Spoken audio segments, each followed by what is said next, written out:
एक रात पहले चुनाव कैंसिल हो गया गुरुग्राम में। ऐन मौके पर ऐसा क्या हुआ कि चुनाव को रद्द करना पड़ा, स्थगित करना पड़ा? आखिर क्यों गुरुग्राम में चुनाव नहीं हो पाया? यह किसी बात का डर है या कोई खेल हुआ है? और हुआ भी है तो किसके साथ? और ऐसा क्या हुआ कि चुनाव को स्थगित करना पड़ा है? दोस्तों नमस्कार, मैं आपका यार जतिन पत्रकार।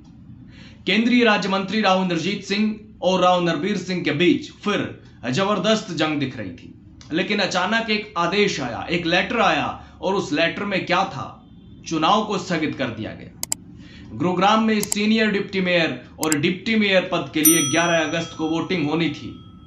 सीनियर डिप्टी मेयर और डिप्टी मेयर चुना जाना था, लेकिन उसके ठीक पहले चुनाव को स्थगित कर दिया गया। यानी अब 11 अगस्त को चुनाव नहीं होगा, और अब यह चुनाव कब होगा इसका भी अभी कुछ नहीं पता, कुछ साफ नहीं है। लेकिन बड़ा सवाल यह है कि आखिर ऐन मौके पर चुनाव को स्थगित क्यों करना पड़ा? ऐसा क्या कारण है?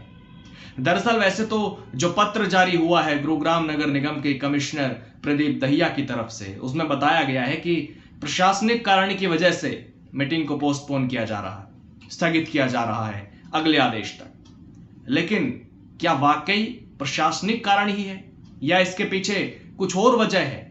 और ऐसा कौन सा प्रशासनिक कारण है जिसकी वजह से चुनाव स्थगित करना पड़ गया? क्या कोई तैयारी नहीं थी? और ऐसा है तो फिर चुनाव घोषित ही क्यों हुए? यानी चुनाव कैंसिल करने के पीछे प्रशासनिक कारण बताया गया है, लेकिन स्पष्ट नहीं है कि ऐसा क्यों हुआ है। ऐसा प्रशासनिक कारण क्या है कि चुनाव को स्थगित करना पड़ा? हालांकि मैं आपको बता देता हूं कि अभी हाल ही में मानेसर में सीनियर डिप्टी मेयर और डिप्टी मेयर पद पर राव नरबीर समर्थित बीजेपी उम्मीदवार निर्विरोध जीते हैं, और अब बारी आई थी गुरुग्राम की, जहां पर खेल हो सकता है। हार जीत किसी की भी झोली में जा सकती थी, क्योंकि निर्दलीय और बागियों पर नजर थी जो अहम रोल निभाएंगे चुनाव में, भविष्य में भी। अब तो चुनाव स्थगित हो गया, कोई बात नहीं, लेकिन आगे फिर से बागियों पर नजर रहेगी। लेकिन फिलहाल चुनाव स्थगित हो गया है। राव इंद्रजीत और राव नरबीर सिंह दोनों ही अपनी अपनी ताकत दिखाने के लिए तैयार हैं। हालांकि मानेसर में तो राव नरबीर अपने नाम का डंका बजा चुके हैं। पार्षदों के साथ जिस तरह से उनकी तस्वीर थी, वो देखते ही जोश हौसला हाई लग रहा था राव नरबीर का। लेकिन गुरुग्राम की राह आसान नहीं है। राव इंद्रजीत सिंह बिल्कुल बाजी मारने को तैयार हैं। अपने समर्थकों को दोनों पदों पर बैठाने की प्लानिंग जरूर चल रही होगी, क्योंकि मानेसर में तो एक तरह से सरेंडर कर दिया गया था, क्योंकि मेयर समेत उनके समर्थक पार्षद वोटिंग के लिए नहीं पहुंचे थे। बहुमत नहीं दिख रहा था, हार दिख रही थी। लेकिन क्या अब गुरुग्राम में अपना जादू बिखेर पाएंगे राव इंद्रजीत?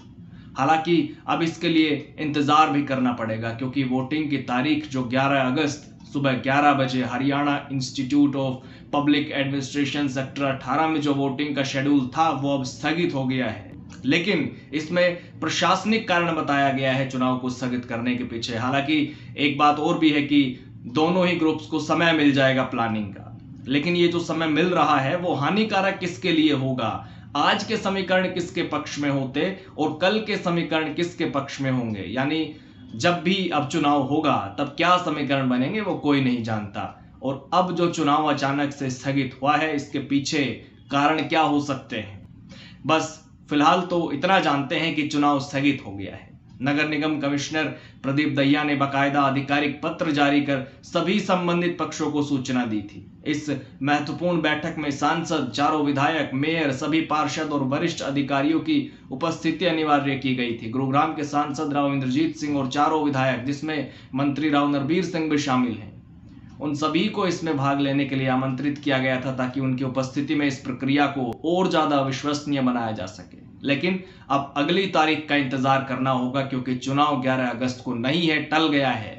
गुरुग्राम के समीकरण फिलहाल ऐसे हैं कि कुल 36 पार्षद हैं, जिनमें से बीजेपी के 23 हैं, और इनमें से काफी पार्षद राव इंद्रजीत के समर्थक हैं। यानी राव इंद्रजीत चाहेंगे कि सीनियर डिप्टी मेयर और डिप्टी मेयर पद पर उनके समर्थक बैठे, और अगर मेयर को भी मिला लिया जाए, क्योंकि वोट तो उनका भी है, तो बीजेपी की पार्षदों की संख्या पहुंच जाती है 24। इसके अलावा निर्दलीय भी है, कांग्रेस, और एक जेजेपी का पार्षद भी है। यानी अब यहां खेल जो बिगाड़ सकते हैं वो है निर्दलीय बागी। बागी इसलिए क्योंकि अधिकतर ऐसे हैं जो जिनको टिकट बीजेपी ने नहीं दिया था, जिनका टिकट कट गया था, वो निर्दलीय जीते हैं। तो निर्दलीयों पर ज्यादा फोकस है, उनके मन में टीस हो सकती है, क्योंकि टिकट कटने के बाद निर्दलीय उम्मीदवार के रूप में जीत हासिल करने वाले पार्षद बीजेपी की टेंशन बढ़ा सकते हैं। उनके दिल में क्या चल रहा है, क्या वो बीजेपी का साथ देंगे या फिर नहीं। कांग्रेस के भी 3 पार्षद है, एक जेजेपी पार्षद भी है, ये किसके पक्ष में वोट करेंगे। चुनाव बहुत दिलचस्प है, लेकिन इस खींचतान के बीच एक रात पहले ही चुनाव को स्थगित कर दिया गया है।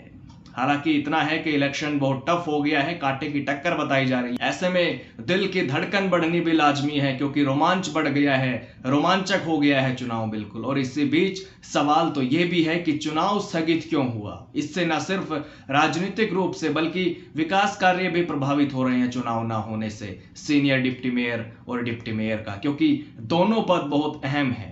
सीनियर डिप्टी मेयर और डिप्टी मेयर जो विकास कार्य में काफी अहम भूमिका निभाते हैं, और यही चुनाव स्थगित हो गया।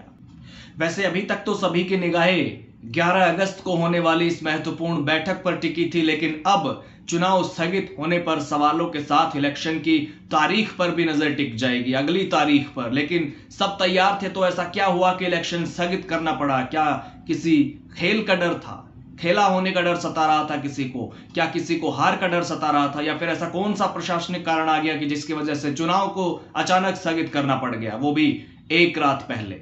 आप इस बारे में क्या सोचते हैं, कमेंट बॉक्स में अपनी राय दे सकते हैं। आपको क्या लगता है कि चुनाव स्थगित क्यों हुआ, अपनी राय दीजिए। नमस्कार।